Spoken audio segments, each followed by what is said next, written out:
Hello and welcome to our official YouTube channel of VS Classes Amlai. And today we are going to discuss a famous personality, Sonam Wangchuck, जिनके बारे में आपने अभी सुन रहे होंगे। और ये अभी ऑन गोइंग इश्यूज हैं लद्दाख के, और ये बिलोंग करते हैं लद्दाख से। तो ये इस हिसाब से ज़रूरी हो जाता है डिस्कस करना इस चीज़ के बारे में। और बहुत सारे इश्यूज चल रहे हैं, हम कोशिश करेंगे वो सारे जो भी बर्निंग इश्यूज हैं मणिपुर का, इलेक्टोरल बॉन्ड्स का, वो सब हम कवर करें। और आज जो इस सीरीज में हमने शुरू किया है, पहला है सोनम वांगचुक, जैसा कि मैंने बताया है। तो हम इनके बारे में पढ़ेंगे। और ये जो हैं, स्टार्ट करते हैं। ये हैं इनोवेटर हैं, एनवायरमेंटलिस्ट हैं, इंजीनियर भी हैं। और हम इस सीरीज में क्या क्या पढ़ेंगे इसके बारे में बात कर लेते हैं थोड़ा। इनकी लाइफ के बारे में डिस्कशन होगा, इनके वर्क्स और इन्वेंशंस क्या क्या हैं, इन्होंने क्या क्या चीज़ें इजाद की हैं, उस इन्वेंशन से रिलेटेड जो भी इमेजेस मैं ढूंढ पाई हूँ। और मैं कोशिश करूंगी वो सारे इन्वेंशंस को पिक्चरोटिकली समझाने के लिए। And why are we discussing about him, हमें क्यों ऐसी ज़रूरत आन पड़ी कि हम सोनम वांगचुक के बारे में पढ़ रहे हैं, और ऐसी क्या ज़रूरत है कि लोग हंगर स्ट्राइक पे हैं, लद्दाखीज जो हैं हंगर स्ट्राइक पे हैं, और उनकी डिमांड्स क्या क्या हैं उसके बारे में हम यहाँ पे बात करेंगे। और अभी फ़िलहाल अपडेट्स क्या क्या हैं उसके बारे में पढ़ेंगे। बढ़ते हैं अगली स्लाइड की ओर। तो सबसे पहले हम डिस्कस करते हैं उनकी लाइफ के बारे में। Wangchuk gained recognitions in 2009 because his life story served as the model of Amir Khan's character Funsuk Wangdu in the movie Three Idiot. हम सब ने सुन रखा होगा अगर इस न्यूज़ को, लद्दाख के जो भी अभी प्रोटेस्ट चल रहे हैं उन सबको हम अगर फॉलो कर रहे होंगे तो हमने ये जो चीज़ जो है ज़रूर सुनी होगी कि जो सोनम वांगचुक का कैरेक्टर है उसे एज अ मॉडल लिया गया था थ्री इडियट मूवी में आमिर खान को। तो ये एक पहलू है जो हम सुन रहे हैं, जो भी इस चीज़ को कवर कर रहा है, भले मेन स्ट्रीम मीडिया हो या यूट्यूब के थ्रू, अगर ये इशू देख रहे हैं तो सोनम वांगचुक के बारे में लोग यही कह रहे हैं इंट्रोडक्शन देते वक्त कि जो ये कैरेक्टर है, वो जो आमिर खान का कैरेक्टर था फुनसुक वांगडू का, वो इंस्पायर्ड है सोनम वांगचुक से। तो एक स्टोरी तो हमने ये सुनी, लेकिन जब मैं ये सारी प्रेजेंटेशंस वगैरह, ये सारे कंटेंट जब मैं कलेक्ट कर रही थी, मैं रिसर्च कर रही थी, उस वक्त एक मेरे सामने वीडियो भरकर आया जोश टॉक्स का। आप भी देखते होंगे। तो उसमें जो है पर्सनैलिटी सोनम वांगचुक खुद विजिट किए थे, और उनका वहां पर ये कहना था, उनके जो विचार थे इस चीज पे, शायद उनसे भी बहुत दफा पूछा गया होगा कि आप फुनसुक वांगडू हैं, फुनसुक वांगडू हैं। तो वहां पर उनका जो एक प्रतिक्रिया थी वो इस चीज से बिल्कुल इतर थी। उनका ये कहना था कि मैं फुनसुक वांगडू नहीं हूँ, मैं सोनम वांगचुक हूँ। दूसरी चीज उन्होंने ये मेंशन की कि जब ये मूवी बन रही थी उस वक्त ये फ्रांस में थे, मिट्टी से सारी चीजें बनाना सीख रहे थे, ये आर्किटेक्चर वगैरह सीख रहे थे, अर्थ आर्किटेक्चर में ज्यादा इनका फोकस था उस समय। और जब ये फ्रांस गए थे सोनम वांगचुक, उसके पहले उन्होंने आमिर खान से मुलाकात की थी, एक अवार्ड शो में सबकी मुलाकात हुई थी।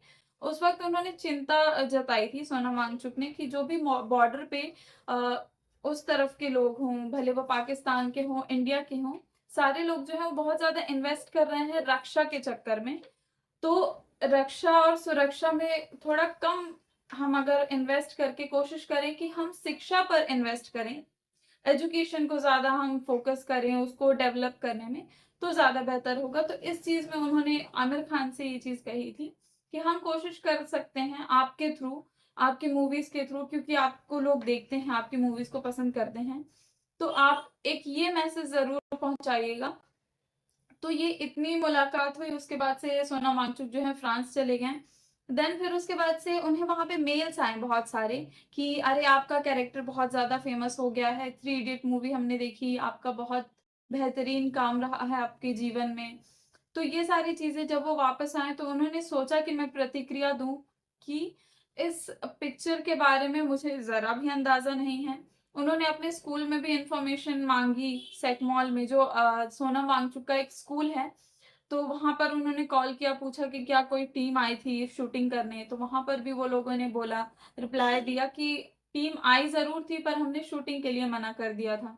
तो इन शॉर्ट अगर बोले, सारी चीजें जो मैंने बताई उसका एक सार ये है कि सोनम वांगचुक को इस मूवी के बारे में बनते वक्त भी नहीं पता थी। जब मूवी रिलीज हो गई, लोगों ने देखा, लोगों तक पहुंचा, लोगों में एक बात उठने लगी कि ये कैरेक्टर जो है सोनम वांगचुक का है, लोग सोनम वांगचुक तक पहुंचने लगे, वो बहुत ज्यादा फेमस हुए, उसके बाद से सोनम वांगचुक को ये सारी चीजें पता चली। तो ये दोनों पहलू हैं, ये अब आपको डिसाइड करना है कि क्या सही है क्या गलत है।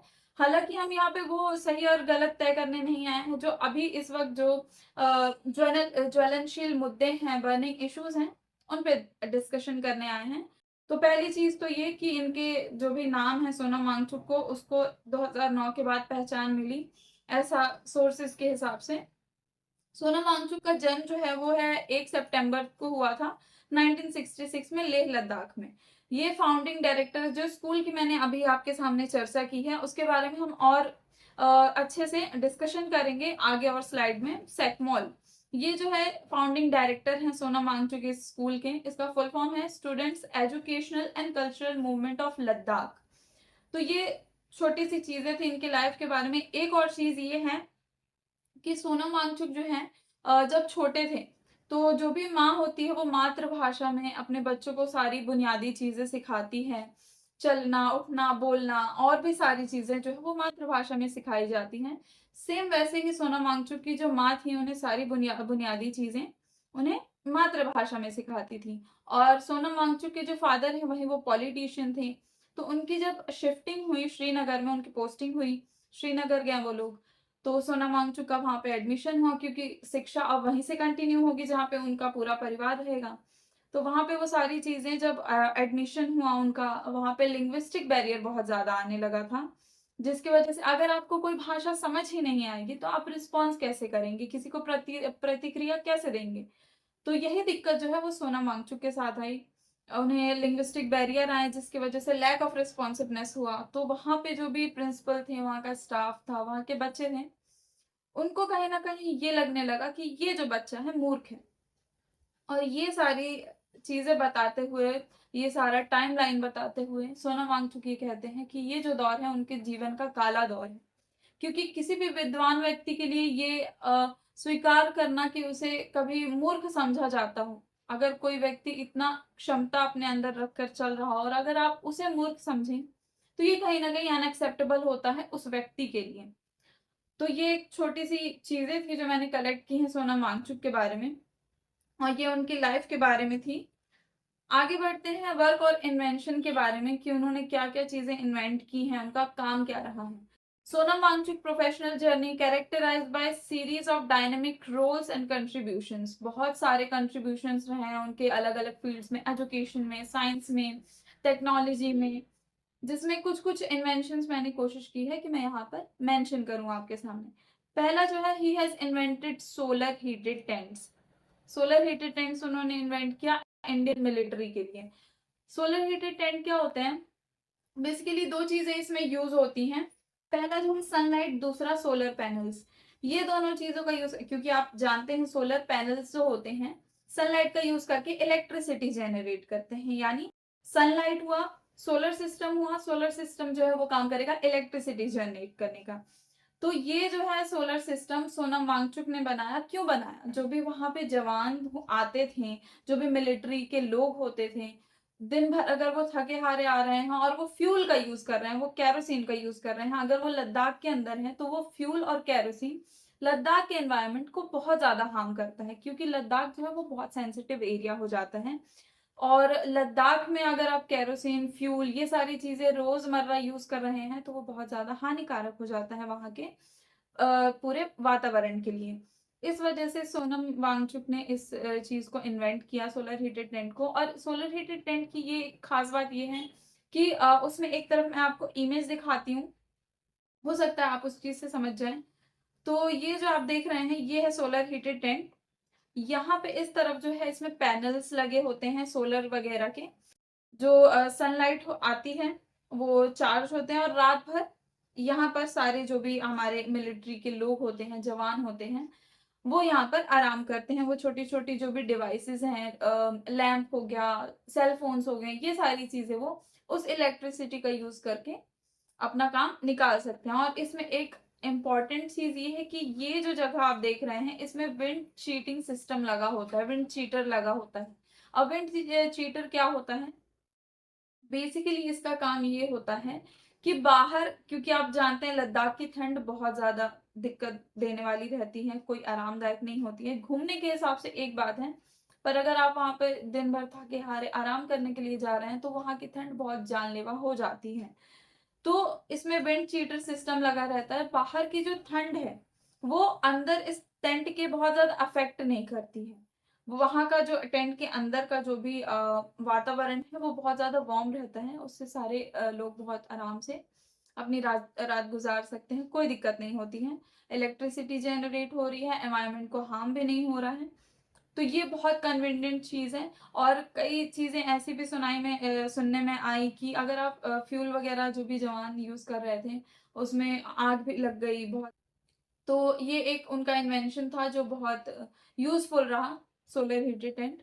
दूसरा जो उनका इन्वेंशन है वो है 78 फुट टॉल आइस स्तूपा।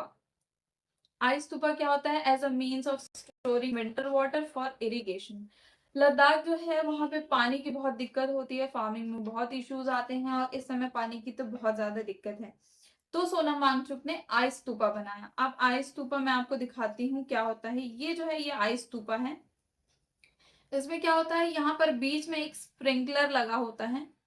रात में जब ये स्प्रिंकलर काम करता है, तो जो भी पानी है जो स्प्रिंकलर से निकलता है, वो आइस में फॉर्म अपने आप को आइस में तब्दील कर लेता है, क्योंकि वहां पे ठंड बहुत होती है। ये जो आप छोटे छोटे देख रहे हैं यहाँ पे, वो आइस में, क्योंकि ज्योमेट्रिकली ये इस तरीके से बना होता है कि वो आइस के फॉर्म में कलेक्ट हो जाता है पूरा पानी।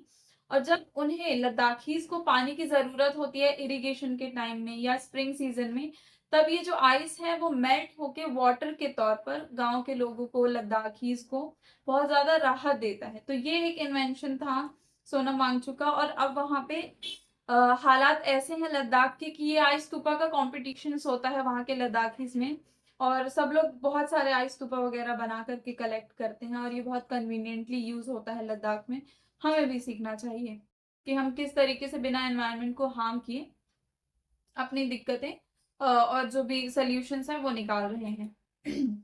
तीसरा जो उनका इन्वेंशन है वो है founding member of Himalayan institute alternative Ladakh hello. ये जो है ये भी एक स्कूल है जहाँ पर, यहाँ पर भी सोलर सिस्टम का यूज होता है। इलेक्ट्रिसिटी में कोई दिक्कत नहीं होती है, हमें कोई भी फ्यूल कैरोसिन वगैरह का यूज नहीं करना पड़ता और दिक्कतें नहीं आती हैं एनवायरनमेंट को। अब यहाँ पे तीसरी चीज जो है, हेल जो है Himalayan institute of alternative Ladakh, यहाँ पे खास चीज एक ये है कि जैसे हम कहीं पे भी किसी भी इंस्टीट्यूट में एडमिशन लेते हैं, तो वहाँ पे एक स्पेशलिटी होती है कि वहाँ पे इंडस्ट्रियल एक्सपर्ट्स आते हैं, स्पेशलिस्ट आते हैं हमारे फील्ड से रिलेटेड, और जो भी बिजनेस टाइकून्स होते हैं, अगर आप एमबीए कर रहे हैं तो वहाँ पे उस फील्ड से रिलेटेड सारे स्पेशलिस्ट आते हैं, आपको ट्रेनिंग देते हैं। इस इंस्टीट्यूट में ये खास बात है कि वहाँ पे जो भी लोग हैं, वहाँ के ट्रेडिशनल जो भी तौर तरीके हैं उनके जीवन यापन के, वो सारी चीजें वहाँ के बच्चों को सिखाई जाती है। कहाँ के? हेल के बच्चों को। जो भी उस स्कूल में बच्चे पढ़ रहे हैं वहाँ पे वहाँ के जो भी लद्दाखीज हैं वो ट्रेडिशनल तरीके सिखाते हैं, और प्रैक्टिकल नॉलेज बहुत ज्यादा फोकस्ड है यहाँ पे। आप देखिएगा कि वहाँ पे सारे बच्चे जो हैं बहुत उनकी सोचने की क्षमता बहुत ज्यादा बढ़ी होती है, क्योंकि वो प्रैक्टिकली हर सारी चीज को सीखते हैं और वहाँ के तौर तरीके ट्रेडिशनली बिना एनवायरनमेंट को हार्म किए। तो ये सारी चीजें, ये उनके वर्क्स और इन्वेंशंस थे तीनों, और बहुत ज्यादा इंपॉर्टेंट लगे मुझे यहाँ पे मेंशन करना। अब जिस व्यक्ति ने इतने इन्वायरमेंट फ्रेंडली इन्वेंशंस किए हैं, तो उसको क्यों नहीं अवार्ड्स मिले होंगे। Sonam Wangchuk outstanding contribution and exemplary work have been recognized by various prestigious awards and honors. कोई व्यक्ति अगर इतना बेहतरीन काम करे तो उसे अवार्ड और ऑनर क्यों नहीं मिलेगा।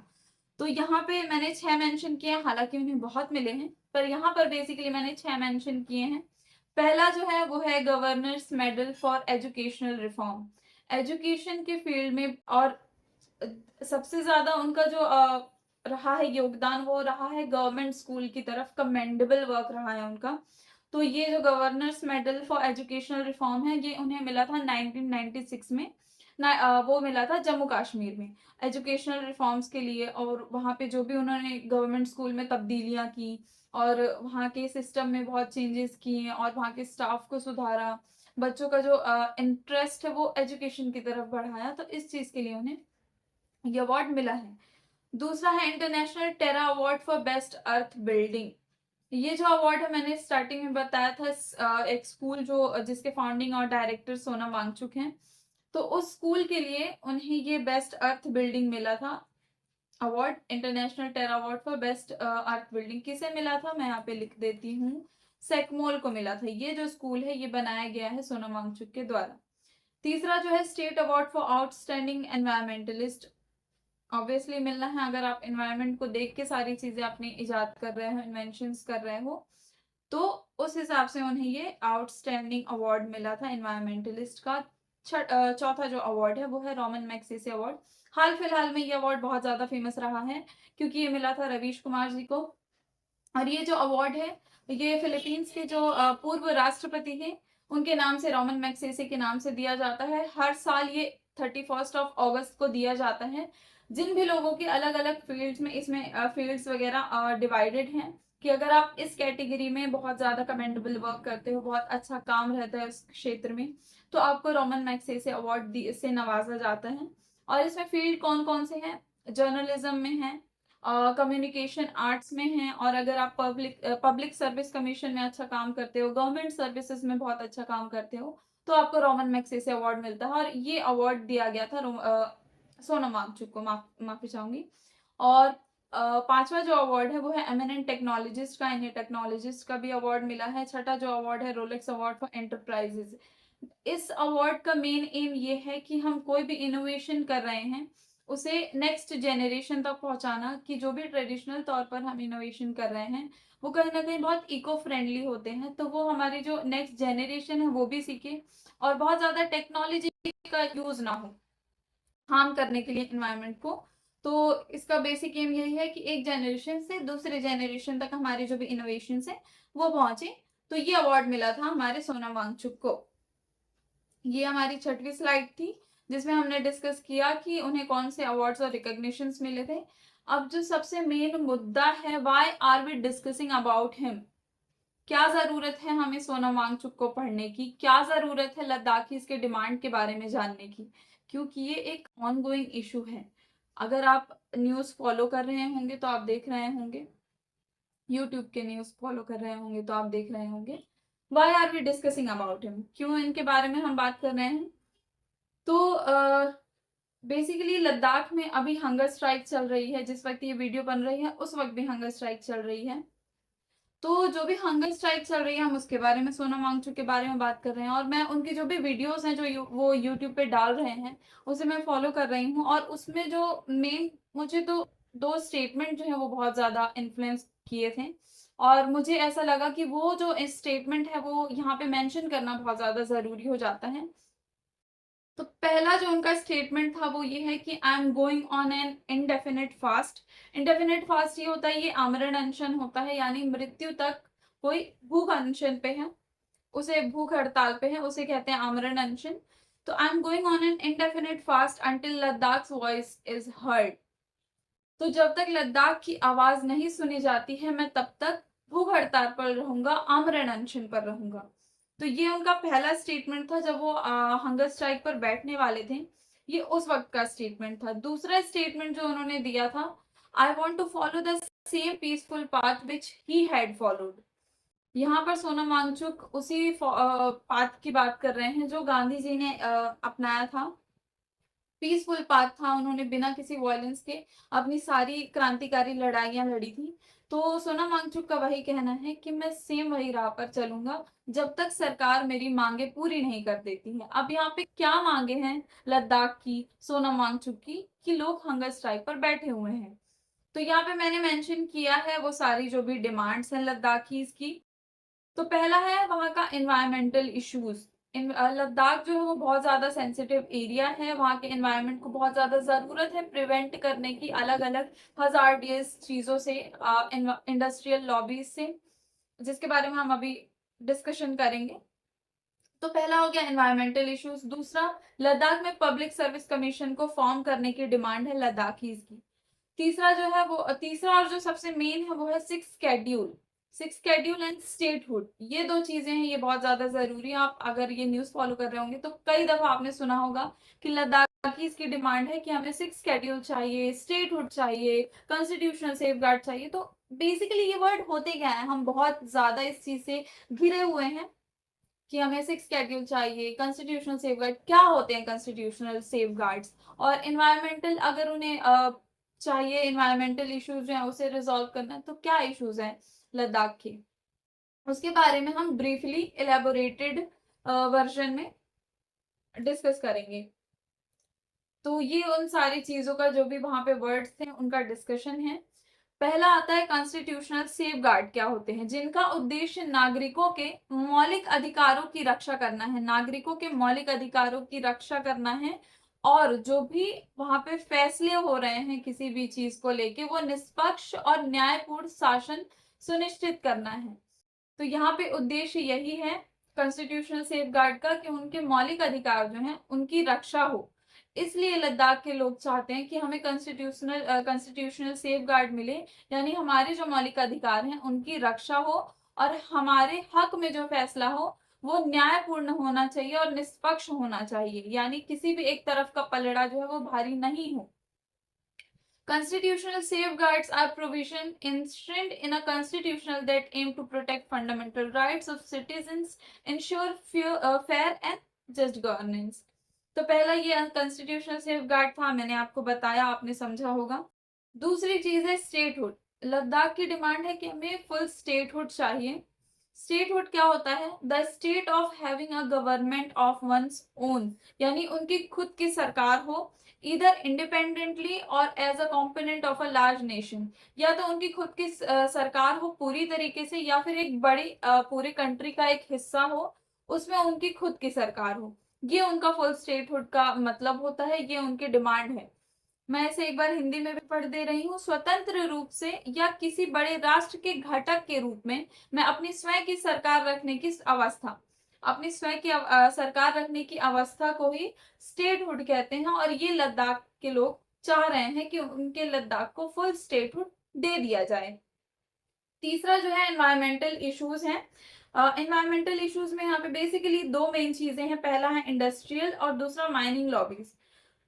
इंडस्ट्रियल और माइनिंग लॉबीज जो है क्या है, कोई भी अगर स्टेट है वो बहुत ज्यादा देखेंगे आप सेंसिटिव है, और वहाँ पे जो एनवायरनमेंट है वो बहुत ज्यादा खूबसूरत है, और वहाँ पे ग्लेशियर्स हैं, और अगर वहाँ पे इकोनॉमिकली डेवलपमेंट हो रहे हैं, अंधाधुंध डेवलपमेंट हो रहे हैं, वहाँ पे इंडस्ट्रियल डेवलपमेंट हो रहे हैं और माइनिंग लॉबीज आ रही हैं, तो ये बहुत ज्यादा वहाँ के एनवायरनमेंट को हार्म करता है। तो उस चीज से निजात पाने के लिए जो लद्दाख के लोग हैं वो सरकार से विनती कर रहे हैं, डिमांड कर रहे हैं कि उस चीज को रोका जाए। अब यहाँ पे एक स्टेटमेंट सोनम वांगचुक का मैंने यहाँ पे मेंशन किया है, जो जरूरी हो जाता है कहना। वो सिर्फ ये नहीं कह रहे, यानी लद्दाख के जो लोग हैं वो ये नहीं कह रहे हैं कि आप उस चीज को सिर्फ रोक दीजिए। उनका ये कहना है कि लद्दाख में कुछ ऐसी जगहें हैं जहां पर आप डेवलपमेंट कर सकते हैं, इकोनॉमिकल डेवलपमेंट अगर आप चाहते हैं कि इंडस्ट्रीज वगैरह फॉर्म की जाए, माइनिंग लॉबीज वगैरह फॉर्म की जाए, तो आप वो डेवलपमेंट जरूर करिए, पर लद्दाख में कुछ कुछ सेंसिटिव एरियाज हैं जिन्हें आपको अवॉइड करना है। बाकी उसके अलावा और भी जगह लद्दाख में ऐसी हैं जहाँ पे आप ये सारी चीजें डेवलपमेंट, इकोनॉमिक डेवलपमेंट कर सकते हो। कोई भी स्टेट ऐसा नहीं चाहेगा कि वहां पे इकोनॉमिक डेवलपमेंट ना हो। तो सोनम वांगचुक का बस यही कहना है कि हमें उस स्टेट को पहचानने की जरूरत है, और उसके बाद से हम वहां पे सारे डेवलपमेंट कर सकते हैं। पर आप जहां पर भी जरूरत हो, जहां पर भी मन हो, आप वहां पर डेवलपमेंट करते जाओगे तो जो लद्दाख है वो बहुत ज्यादा दिक्कत में आ जाएगा। लद्दाख धीरे धीरे वहां के ग्लेशियर्स जो हैं वो खत्म हो जाएंगे। तो यहाँ पे सोनम वांगचुक का स्टेटमेंट ये था, there are places in Ladakh which are very sensitive, which are sorry there are places in Ladakh which are not sensitive. There we can create economic zones in which everyone can set up industry. There are places in Ladakh which are not sensitive. There we can create economic zones, यानी कुछ जगह ऐसी हैं जहाँ पे हम economic zone create कर सकते हैं, जहाँ पे इंडस्ट्री सेटअप हो सकती है, और वहां से लद्दाखीज को कोई दिक्कत नहीं है। तो तीन चीजें यहाँ पे जो उनकी डिमांड थी उसके बारे में हमने समझा।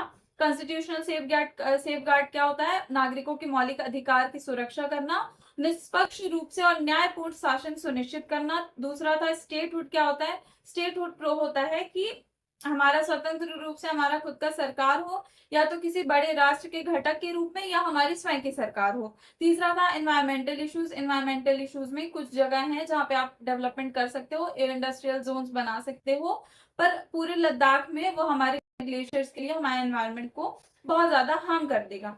ये 3 चीजें थी। चौथा जो है वो है 6th schedule of Indian constitution. बहुत बार सुना होगा, पर 6th शेड्यूल है क्या, उसके अंदर क्या क्या चीजें आती हैं जो लद्दाख के लोग चाह रहे हैं, क्या है, उसके बारे में थोड़ा सा जानते हैं। ध्यान से देखिएगा। It deals with article 244 of Indian constitution. Article 244 से ये डील करता है, यानी 6th शेड्यूल के अंदर आता है आर्टिकल 244। जो और आर्टिकल 244 किससे डील करता है, वो डील करता है शेड्यूल्ड ट्राइब्स और ट्राइबल एरिया से, और दूसरा है ऑटोनॉमस स्टेट से। क्रोनोलॉजी समझिएगा। 6th शेड्यूल की डिमांड है, 6th शेड्यूल के अंदर आता है आर्टिकल 244। 244 डील करता है इन दो चीजों से। दो चीजें क्या है, शेड्यूल्ड ट्राइब और ट्राइबल एरियाज, दूसरा ऑटोनॉमस स्टेट। तो जो लद्दाख के लोग हैं वो 6th शेड्यूल में लद्दाख को लाना चाहते हैं। वो चाहते हैं वहाँ के जो शेड्यूल्ड ट्राइब्स हैं, जो वहाँ के ट्राइबल एरियाज हैं, उनको बहुत ज्यादा प्रिजर्व किया जाए। इस वजह से, और लद्दाख में बहुत ज्यादा पॉपुलेशन है, अलग अलग ट्राइब्स हैं, इसलिए वो चाहते हैं कि उन्हें 6th शेड्यूल में डाला जाए।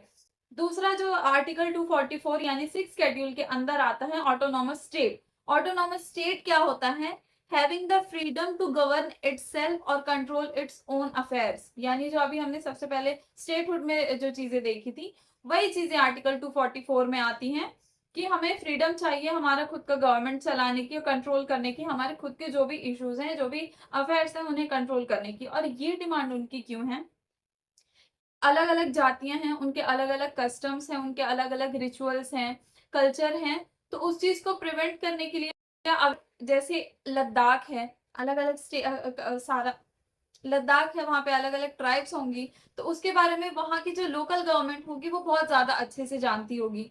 तो अगर वो जानती होगी तो जो भी रूल्स बनाएगी, जो भी लॉ इनेक्ट करेगी, वो उस हिसाब से ही करेगी कि वहां की जो जनजातियां हैं, जो ट्राइब्स हैं, वो प्रिजर्व रहे, वो प्रिजर्व हो, और वो अगली जनरेशन तक भी पहुंचे।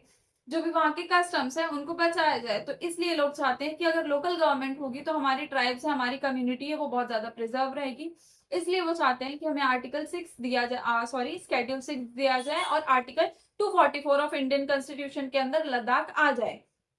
The Indian Constitution of 6th Schedule grants tribal community the authority to enact law, rule and regulation at the district level. अभी मैंने बताया उनका मेन एम ये है, ये शेड्यूल 6 मांगने के पीछे कि जो भी वहां पे जनजातियां हैं उन्हें बचाया जाए, उन्हें प्रिजर्व किया जाए। और दूसरा वो चाहते हैं 6th शेड्यूल ग्रांट किया जाए ट्राइबल कम्युनिटी को, ताकि वो खुद के हिसाब से लॉ, रूल्स और रेगुलेशन इनेक्ट कर सके डिस्ट्रिक्ट लेवल पे, क्योंकि डिस्ट्रिक्ट लेवल पे होगा, लोकल गवर्नेंस होगी, वो ग्रास रूट लेवल पे सारी जनजातियों को जानती होगी, उन्हें किन चीज की जरूरत होगी, वो सारी चीजें जानती होगी। इस वजह से ये उनकी डिमांड है। और ये कहता है हमारा शेड्यूल 6, वो बात करता है शेड्यूल ट्राइब्स, ट्राइबल एरिया के बारे में। और ये चाहते हैं the 30-member independent district council have the authority to enact law pertaining to areas including water, land and forest. यानी जो बेसिक नीड्स हैं लद्दाख की, वाटर, लैंड और फॉरेस्ट, तो वो उस चीज से रिलेटेड जो डिस्ट्रिक्ट लेवल पे इंडिपेंडेंट 30-member कमेटी होगी वो लॉ इनेक्ट करेगी।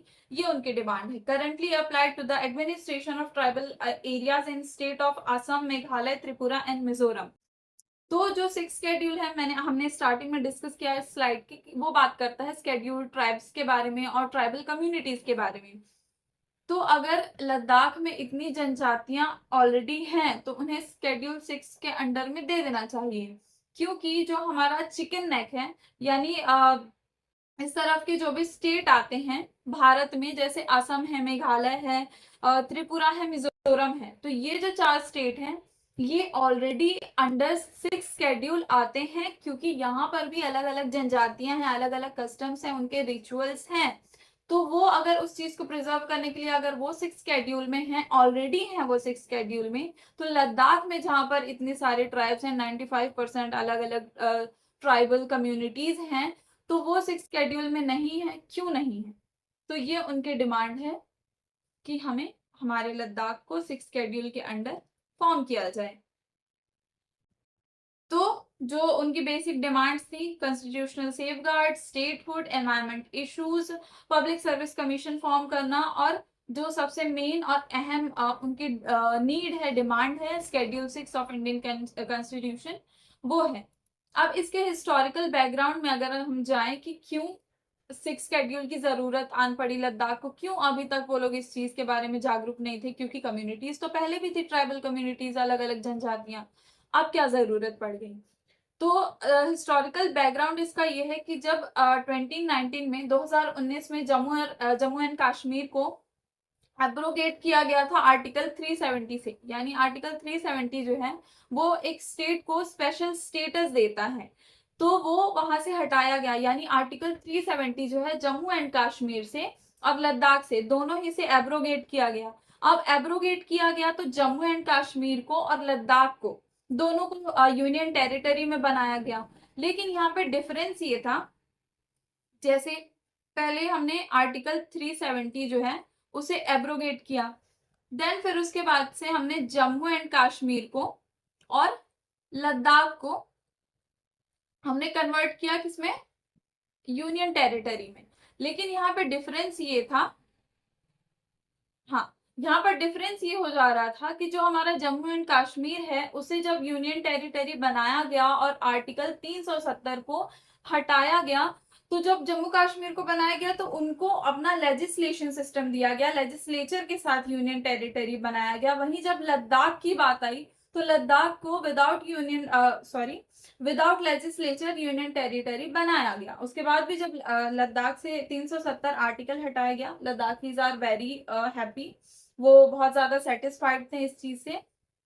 लेकिन अगर उन्हें बिना लेजिस्लेचर के बनाए, यहाँ पे लेजिस्लेचर जो वर्ड मैं बोल रही हूँ, लेजिस्लेचर वर्ड का मतलब क्या होता है, it will be under direct control of the central government, यानी जम्मू एंड कश्मीर अपने रूल्स बनाएगी, सब ठीक है, लेकिन लद्दाख जो है वो अभी भी सेंट्रल गवर्नमेंट के कंट्रोल में है। और वही चीज लद्दाखीज को नहीं चाहिए, उन्हें ये है कि हमारे लॉ रूल, भले एक कंट्री के हिस्से के तौर पे हमें एक हमारी गवर्नमेंट चाहिए जो हमारे हिसाब से रूल्स बनाए और इनेक्ट करे, और यहाँ पे उन्हें लेजिस्लेचर ही नहीं दिया गया।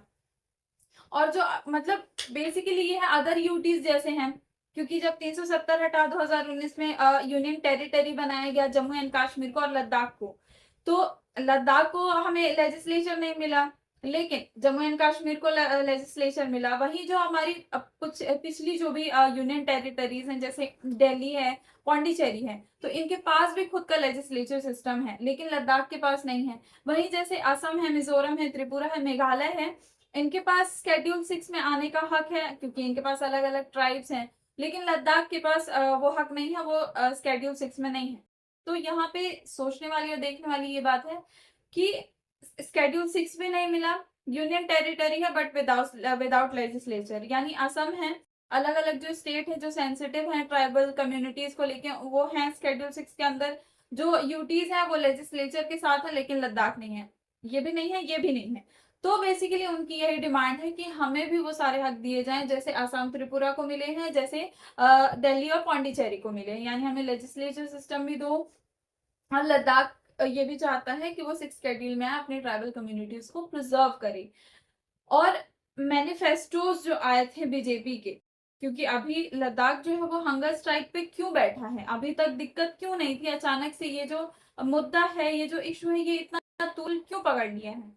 तो जब लद्दाख में इलेक्शंस हुए थे, लद्दाख हिल पोल्स के जो भी इलेक्शंस हुए थे 2019 में, उस वक्त बीजेपी यानी जो गवर्नमेंट है, एग्जिस्टिंग गवर्नमेंट, तो गवर्नमेंट ने ये मेंशन किया था अपने मैनिफेस्टो में कि अगर हम जीतते हैं तो हमारा जो लद्दाख है उसे हम आर्टिकल 244 यानी स्केड्यूल 6 के अंदर में मेंशन कर देंगे। लेकिन लगातार दो मैनिफेस्टोज में मेंशन करने के बावजूद गवर्नमेंट ने उन्हें लद्दाख को ना स्केड्यूल 6 दिया, ना उनका खुद का लेजिस्लेचर सिस्टम है। तो बेसिकली उनकी यही डिमांड है कि हमारी ये सारी डिमांड पूरी करो, हम विदाउट वायलेंस हंगर स्ट्राइक पे शांति से बैठे हुए हैं, ये है सारा मुद्दा। अब मैं ये समझ सकती हूँ कि आपको ये सारा इशू समझ में आ गया होगा।